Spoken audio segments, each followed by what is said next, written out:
Hello children, I hope you are all keeping fine and taking good care of yourselves.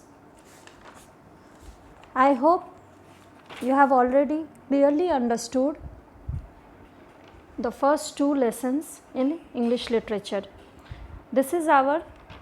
Today we will begin with a poem named, the title is Problem Solving.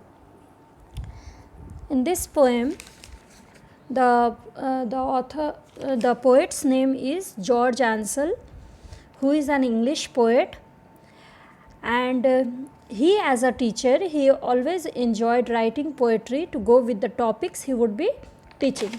Means he always wrote about the current topics that he would be teaching in the class. Okay, and he had a great interest in writing the poetry about children, about the psychology of children.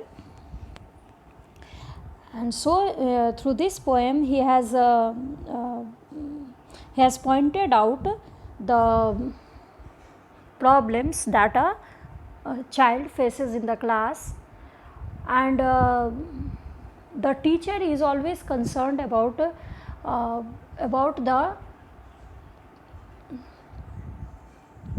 the learning of each and every student in the classroom. An ideal teacher is one who is always concerned about the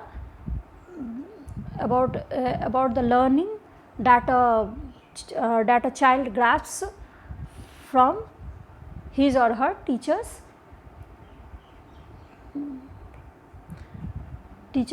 topic, okay, the topic which is taught in the class. And a teacher is always very much concerned that each and every student in the class should clearly understand the lesson. Okay, so through this poem, a boy, Jack, who is a naughty boy, who is a mischievous boy, and he is also very clever, he is also very lazy. He doesn't like to, there are some students in the class who don't like to do their classworks, who don't like to, who come to the class simply for enjoying with their fellow mates, with their classmates, and they don't like to solve the problems which has been given by their teachers. They don't like to do the classworks which has been given by their teachers, and they think that they would do it at home or later on. But here the teacher, Miss Clark, compels Jack to do the classwork in the class itself, okay, and she is also ready to help her. But he is such an obstinate, such a stubborn boy that he is not ready firstly to take his teacher's help, okay. And thereafter when he goes to home, he asks for his parents' help, but his parents are not ready to help him, because they want him to be self independent, they want him to solve the problem by himself.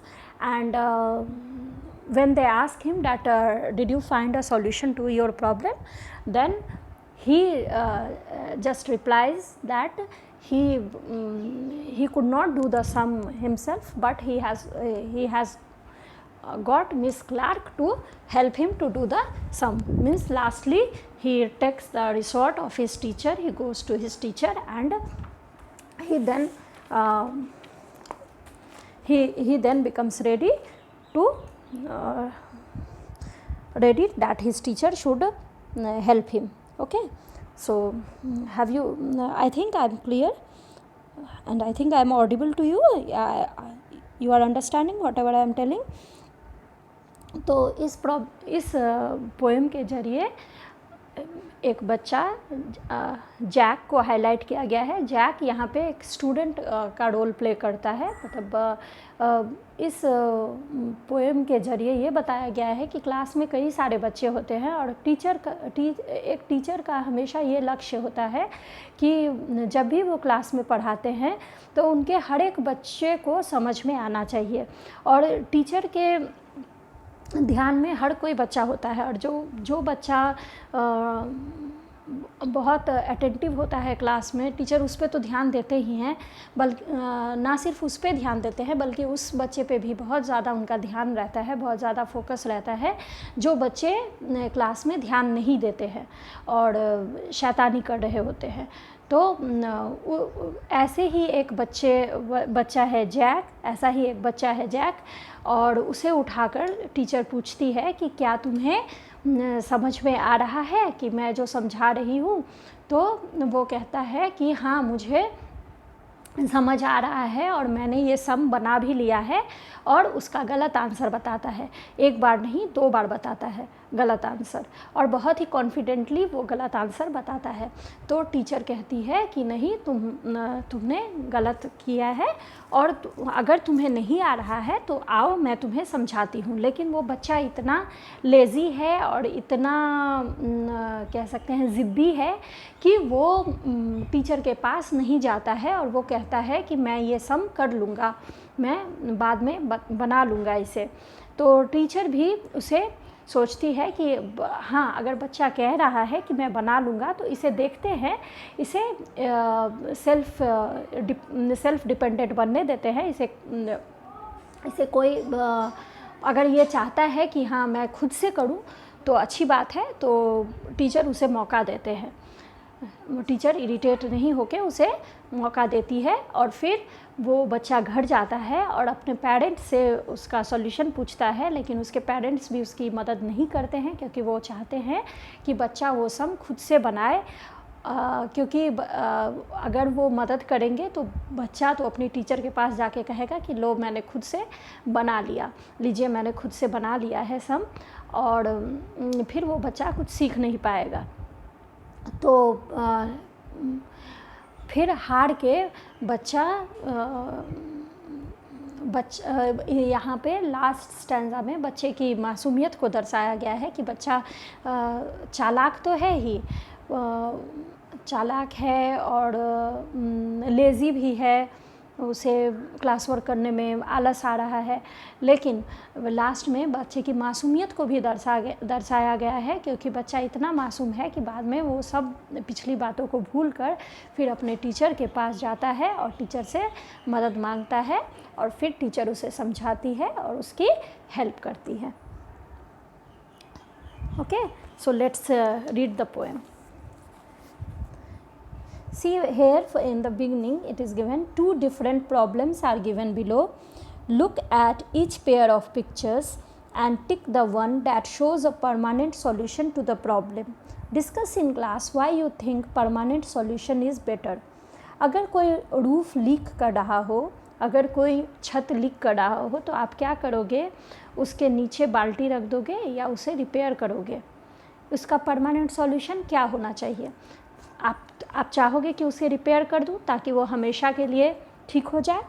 अगर कोई pipe leak कर रहा हो तो आप उस पर कपड़ा बांध दोगे कि उसे रिपेयर करवाओगे, प्लम्बर को बुलाओगे और रिपेयर करवाओगे। आप ज़रूर प्लम्बर को बुलाओगे, क्योंकि परमानेंट सॉल्यूशन हमेशा ही अच्छा रहता है। तो परमानेंट सॉल्यूशन क्यों अच्छा रहता है? क्योंकि अगर मान लो मैंने कोई आपको सम दिया, कोई सवाल दिया, कोई चीज़ दिया, आपके समझ में नहीं आया, आपने वो बोर्ड से वैसे ही कॉपी कर लिया, या आपको कोई क्वेश्चन आंसर्स लिखाया, आपको समझ में नहीं आया उसमें क्या लिखा हुआ है, उसकी बातें, उसकी सेंटेंस, उसमें क्या लिखा हुआ है, आपने स्टोरी भी नहीं पढ़ी है, और फिर आप जस्ट टीचर बता रहे हैं इसलिए आप कॉपी कर ले रहे हो, या फिर किसी दूसरे बच्चे की कॉपी से कॉपी करके उतार रहे हो, तो आपको वैसे में कुछ समझ में नहीं आएगा। लेकिन अगर आप उसी प्रॉब्लम को, उसी सम को, या फिर उसी क्वेश्चन आंसर्स को अगर स्टोरी के माध्यम से अच्छे से समझोगे तो फिर उसके क्वेश्चन आंसर्स में भी आपको टीचर्स की हेल्प की या फिर किसी क्लासमेट की हेल्प की ज़रूरत नहीं पड़ेगी, और आप वो खुद से सॉल्व कर सकते हो, है ना। तो हमेशा ही परमानेंट सॉल्यूशन बेटर होता है। परमानेंट सॉल्यूशन आपके ग्रूमिंग के लिए, आपके ग्रोथ के लिए, आपके डेवलपमेंट के लिए हमेशा ही अच्छा होता है। I think I have got the answer, miss. The answer is 41. The answer is nothing like it Jack, just show me what you have done. पहले स्टैंजा में जैक को खड़ा करवाया जाता है और पूछा जाता है कि क्या तुम्हें इस सवाल का जवाब मिला। तो पहला जो ये है वो पहले ही स्टैंजा में जैक उठ के खड़ा होता है और बड़े ही कॉन्फिडेंस के साथ खड़ा होता है, बहुत कॉन्फिडेंटली ये कहता है कि मुझे लगता है मुझे इसका आंसर मिल गया है मिस, द आंसर इज़ 41, इसका आंसर 41 है। देखो ये जो क्वेश्चन है ये यहाँ पे बोर्ड में पिक्चर में बोर्ड में दिया हुआ है, ठीक है। और इसका आंसर जैक बताता है कि इसका आंसर 41 होगा, ठीक है। तो मिस कहती है कि the answer is nothing like it Jack, just show me what you have done. तो मिस उसके इस आंसर से सेटिस्फाइड नहीं होती है और मिस कहती है कि तुमने कहाँ है तुम्हारी कॉपी, मुझे दिखाओ, तुमने कहाँ मिस्टेक किया है, मैं देखना चाहती हूँ, क्योंकि आंसर 41 नहीं है। तो हो सकता है तुमने कैलकुलेशन में कोई मिस्टेक किया हो, तो मुझे दिखाओ तुम्हारी copy. I have nothing here to show you miss, I did it in my head, in that case Jack next time please use the abacus instead. तो ये एबाकस का क्लास चल रहा होता है। एबाकस एक इंस्ट्रूमेंट होता है, आपको पता ही होगा, जिसमें बीट्स होते हैं, उस बीट्स को ऊपर नीचे करके कैलकुलेशंस किया जाता है, ठीक है। और ये इस क्लास में मिस क्लार्क पढ़ा रही होती है। मिस क्लार्क उनके एबाकस की टीचर होती है, मैथ्स टीचर होती है, और वो पढ़ा रही होती है और वो कहती है कि जैक उनसे कहता है कि मिस मेरे पास दिखाने के लिए कुछ भी नहीं है, क्योंकि मैंने ये अपने हेड में किया है, मतलब मेंटली किया है, इसको मेंटली सॉल्व किया है, मेरे पास यहाँ दिखाने के लिए कुछ भी नहीं है, मेरे पास कोई कॉपी नहीं है जिसमें मैं आपको इसका आंसर दिखाऊं, तो मैं आपको कुछ नहीं दिखा सकता हूँ। सो मैंने ये अपने मेंटली सॉल्व किया है, अपने ब्रेन के द्वारा सॉल्व किया है। तो ये मैंने कहीं इसको लिखा नहीं है, मैंने इसको कहीं सॉल्व नहीं किया है जो मैं आपको दिखाऊं। तो मिस क्लार्क कहती है कि इन दैट केस अगर यही बात है तो तुम प्लीज़ मेंटली करने के बजाय तुम अगर एबाकस इस्तेमाल करोगे तो मुझे खुशी होगी। So please use the abacus instead. अगर दूसरी बार तुम इस सम को करोगे तो उसके कैलकुलेशन के लिए एबाकस का इस्तेमाल ज़रूर करना, तो मुझे लगता है तुमको सही आंसर मिल जाएगा। So today till here only, okay. I want you to see from standard 6 you don't need to learn the poem, you just need to memorize the summary which I will give you, okay, through PDF. And I will first I will go through the poem, I will explain to you the whole poem, then I'll give you the summary in the form of PDF, and then I will send you the question answers also, okay.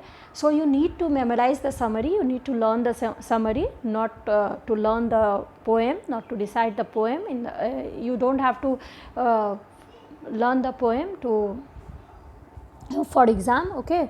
And for exams, if a few lines are in the exercises, if few lines are given to be quoted, अगर आपको coat करने के लिए lines coat करने के लिए आए तभी आपको कुछ लाइंस मेमोराइज़ करने होंगे, वो भी मैं आपको बता दूंगी।